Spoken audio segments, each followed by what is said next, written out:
নাহিদুজ্জামান শ্রাবণকে আমরা আগেই গ্রেফতার করেছি, আর তার যে সাধারণ সম্পাদক গণেশ রায় সাহস, তারা মিলে তারা মূলত 4-5 জনকে দায়িত্ব দিয়েছিল যে এখানে থেকে তারা যেন ওই অন্যান্যদের সাথে নিয়ে তারা নেতৃত্ব দেওয়ার তারা তাদের এই জায়গাগুলিতে যেন আগুন লাগিয়ে যারা যেন ধ্বংস করে ফেলা হয়, যাতে মানুষ যেন তাদের এই স্বপ্নে যে মেট্রো রেল চড়তে না পারে, বন্ধ হয়ে যায়।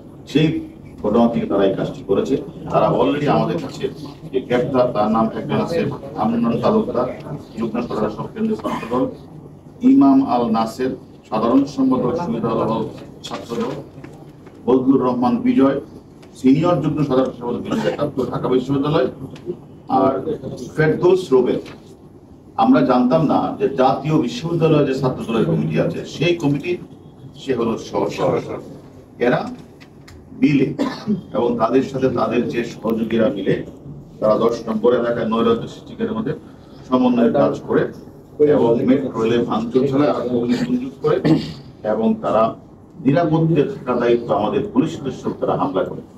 আমরা এই ঘটনা, মেট্রো রেলের ঘটনার সাথে আমরা অনেকেরই নাম পেয়েছি, যারা নেতৃত্ব দিয়েছে তাদের এর মধ্যে 4 জনকে আমরা গ্রেফতার করেছি। বাকিদের কিন্তু আমাদের নাম্বার আমাদের কাছে আছে, তারা কোথায় আছে সেই লক্ষ্যে আমাদের ডিবি টিম তারা কাজ করছে।